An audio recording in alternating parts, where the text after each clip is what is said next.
Hello and welcome to another episode of Born to Ride with me, Neil Mackenzie.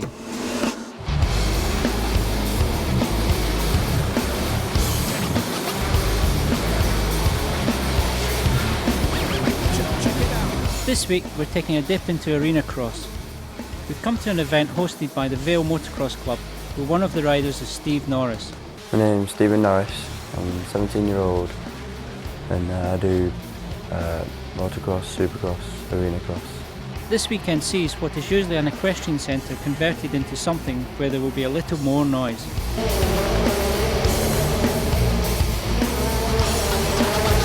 And there will be a lot more action.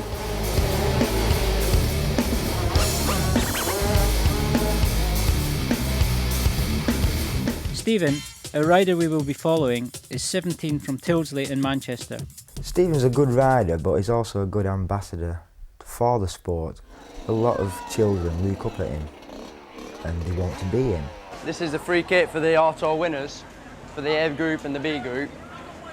Bit of a gesture really, get little kids more into it, get a hero or whatever. Funny thing happened at the last arena cross we did. As he set off going around the first corner, he got hit by another rider and he was down on the floor and he come round the corner last.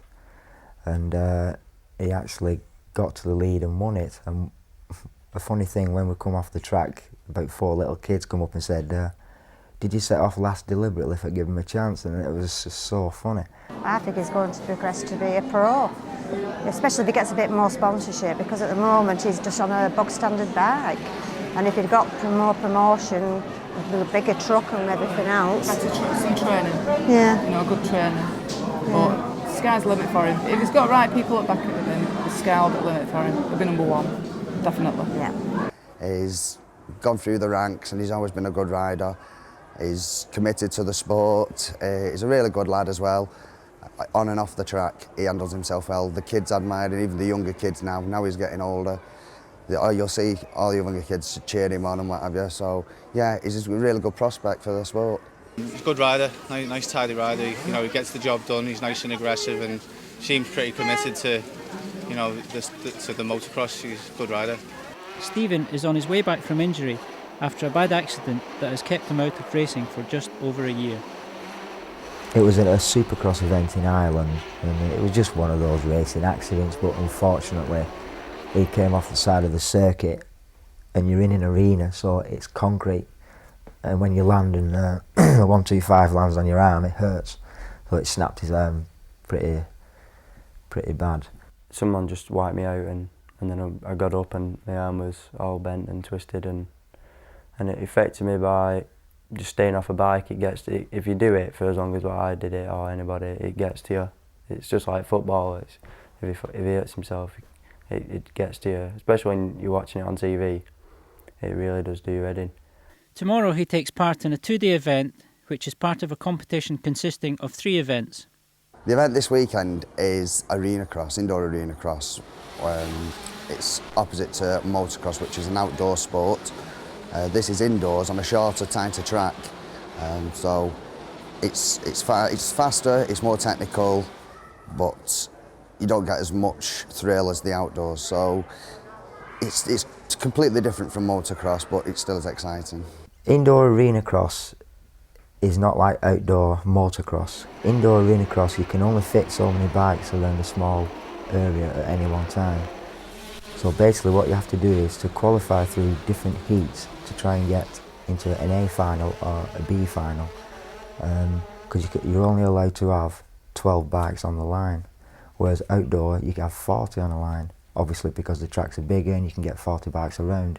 You would never get 40 bikes around an arena cross.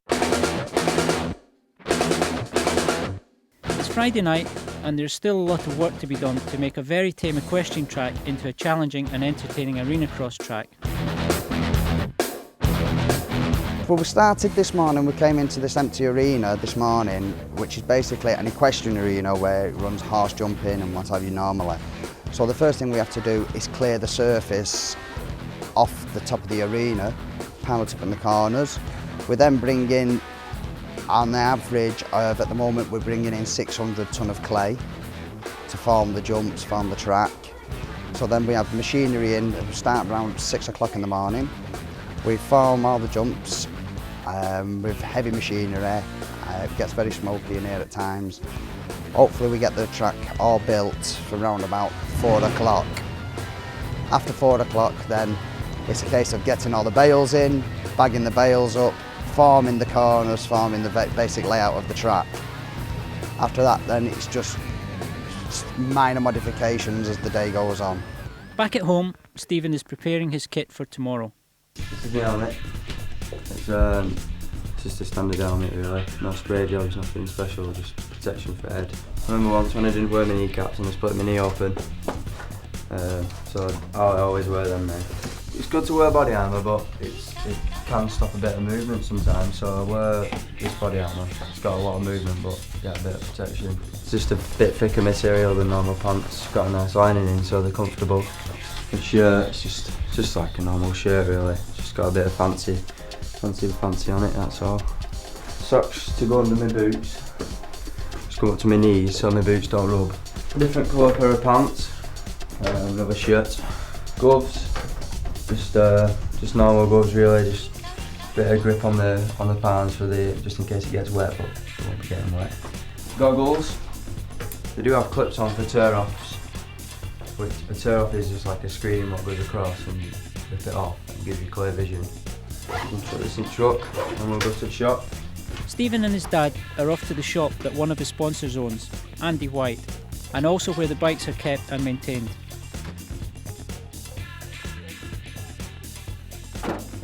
Before Steven arrives at the shop, he makes a quick stop to show us one of the reasons why he loves what he does. The thing about motocross is, well, being good at it anyway, you get free things, especially food. We supply Steven with all his steaks, sausages and burgers. That's what gives him all his stamina, helps build his muscles up. Meanwhile in the arena, the track is taking shape. Wayne Brownhill, who is the chairman of the club hosting the event, has known Steven since the beginning of his motorsport career. Steven Norris is a firm favourite with the club. He's very popular with the younger riders. They all love to cheer him on, they love his style and everything. He's come up from the ranks from being a 6-year-old, he's rode all the way through the groups. He stands a really good chance of doing well this weekend, although he is up against some tough opposition and the likes of, there's another rider, Danny Tollett, who's a professional rider. So yeah, I mean there's some really stern competition for him, but I think Steven, knowing his character, he's a very likeable lad. He's just one of the likeable lads, and I think he's got the stamina to come through and beat some of these good lads this weekend. Steven and his dad arrive at Andy's shop as they need to do some final changes to the bike in preparation for the weekend's events. What we're going to do now is we're going to be changing the wheels, bigger sprocket, change the exhaust pipe, shorter one, more bottom end.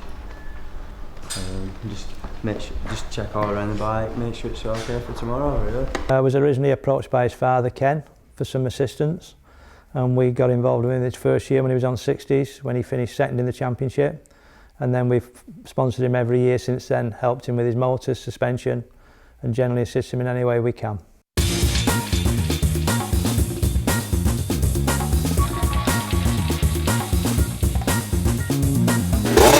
With the bike prepared and tested, it can be finally locked up for the night in the van, ready for tomorrow's action.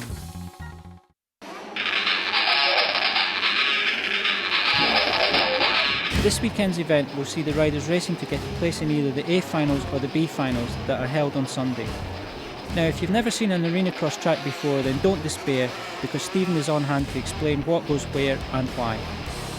The thing about a supercross or arena cross track, they have a section which is whoops, obstacles that have just lumps compact together, so that when you ride over them, the trick is to, what you'll learn over time is to hit your back wheel on one, and then your front wheel touches the next, and then back next, and so forth. And if you can do it all the way through, then that's brilliant, really. This section of the arena cross track is two doubles, which is a single and a single, what you can actually clear. You don't have to clear them if you don't want. And then at the end, it's got another miniature triple, which just adds to how hard it is, really. It can get complicated, but it's better to just get over them, keep them simple, try and keep a nice rhythm and make sure you do them every lap, otherwise it can cost you really. This is a finish line jump. Better to have it with a bit of a jump, so like you can do a trick or whatever if you win. It's got a nice run up, nice steep incline for the takeoff. Make sure like you get over the jump, because there's no point having a jump but you can't jump it.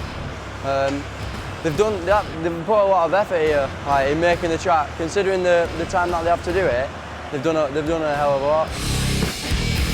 Back in the pits, and Steven's dad checks out the bike for the last time as it's now time for Heat 1.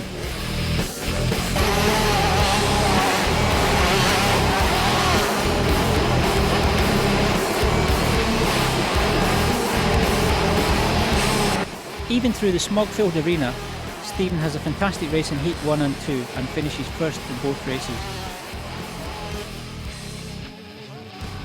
Steven looks certain to be in the A final for tomorrow. That's all we've got time for in part 1 of Born to Ride. Join us after the break to see where Steven finishes in qualifying, and we'll also be seeing him in one of the finals aiming for top spot. Stay tuned.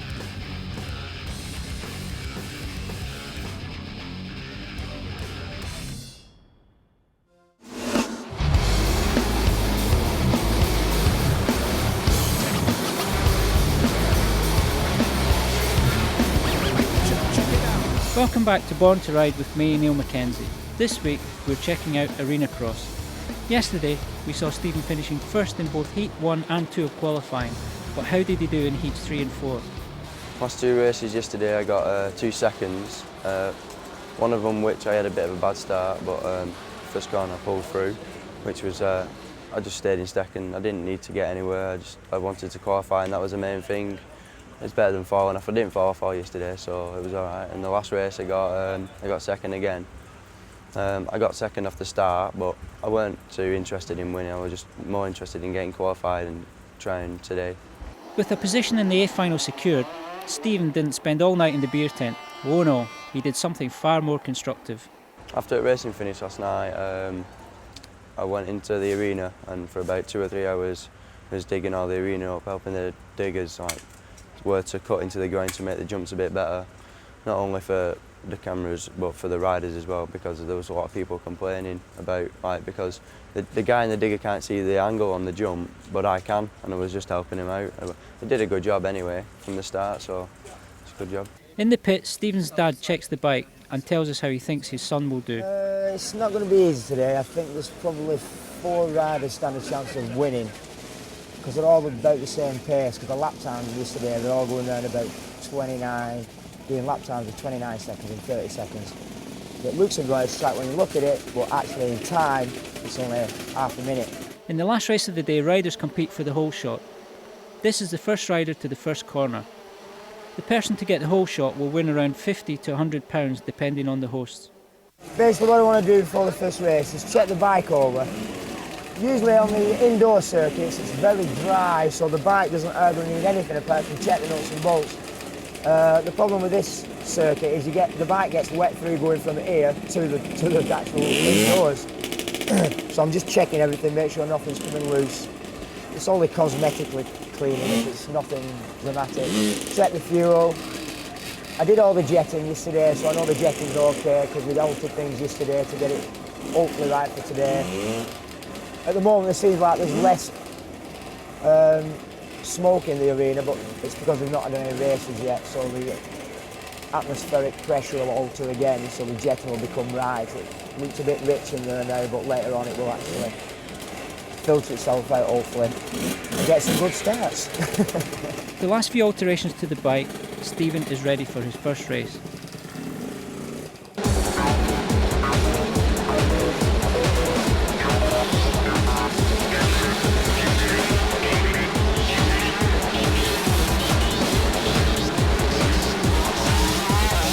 It's a great race and a great result for Steven. First position is exactly what he wanted.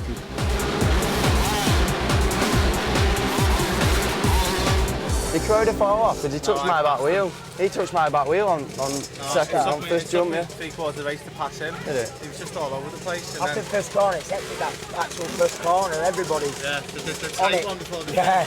You could take that away. There was carnage there, I was involved in that Yeah, as well. yeah. So, Good though. It's a good race. Sorry, yeah. Yeah.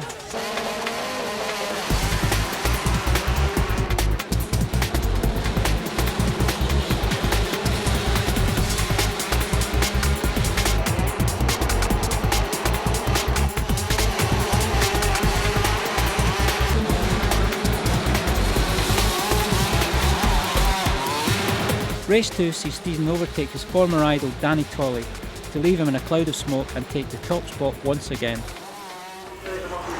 Tired now. It's alright, better ride.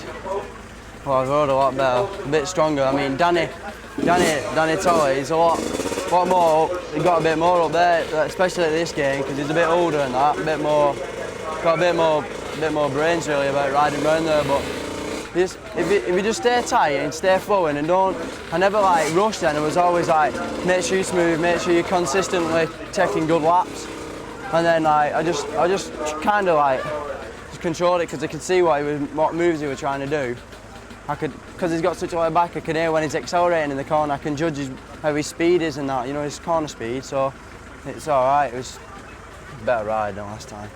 The fumes in the arena means that his dad has to check the bike to make sure it's performing properly.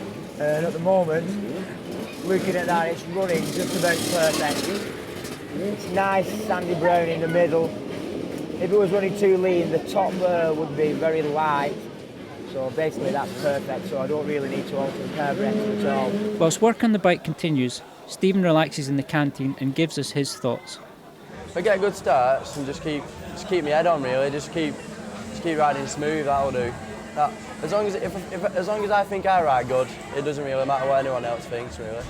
There were initially only 3 races today, but the organisers have decided to extend the races to 4. It's time for race 3.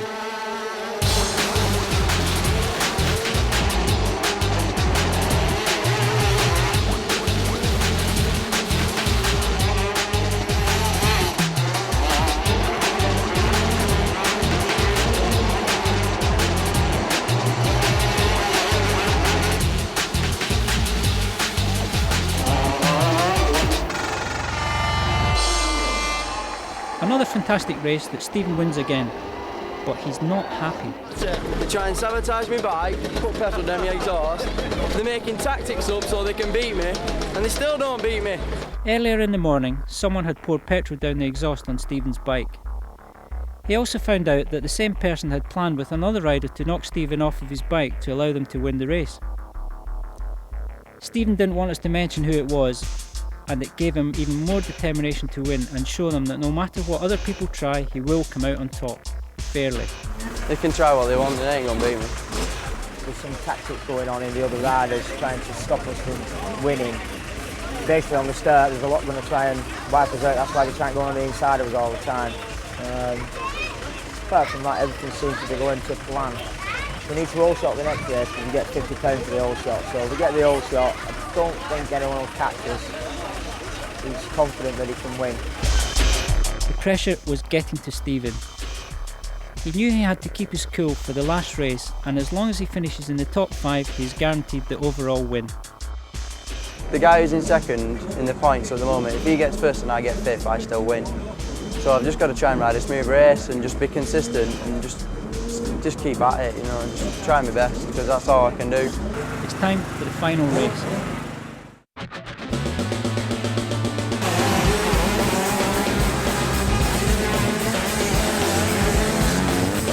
Danny Tolley beats Steven for the whole shot, but Steven comes out of the corner in second.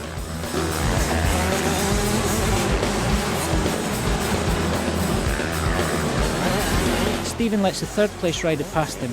As long as he keeps on the bike, he'll take the win. The flag is out and Steven crosses the line to win the overall event.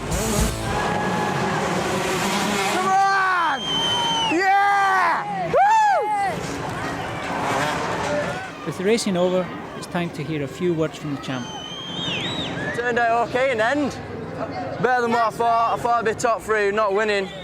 Brilliant experience to win, especially with all these good riders. It's unbelievable, I can't still believe it yet. Yeah, brilliant. Go and get a wash now, get me money. We'll rejoin Steven in a minute for him to receive his trophy and cheque for £300, But in the meantime, here's some advice on how to get into this exciting motorsport.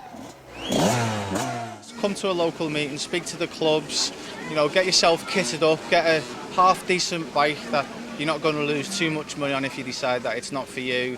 And then before you get started, I'd suggest getting coached. You know, learn it the right way from the beginning. It makes it much easier and also much safer for them. When you go racing, you need a licence. At the beginning of the year, you can apply for a licence and pay for a 12-month licence, which is about £12. If you haven't got a licence, it doesn't matter because you can still turn up, but you've got to buy a day licence. He needs to go and watch racing to see if it suits him. Then he needs to come and get in touch with someone like myself, or ring the ACU or the AMCA, or go to a practice track.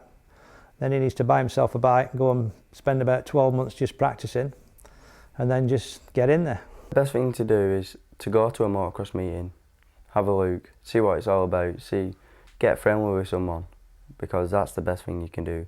Get friendly with someone who doesn't live really that far away from you. Ask them about it, how they got into it, and where they get the stuff, how much it costs. Then you have a round price then, really, don't you? And you've always got a friend then you can ring about where you're going this weekend, and that's how we started off. Back to the event, and with first place there's a trophy and a prize.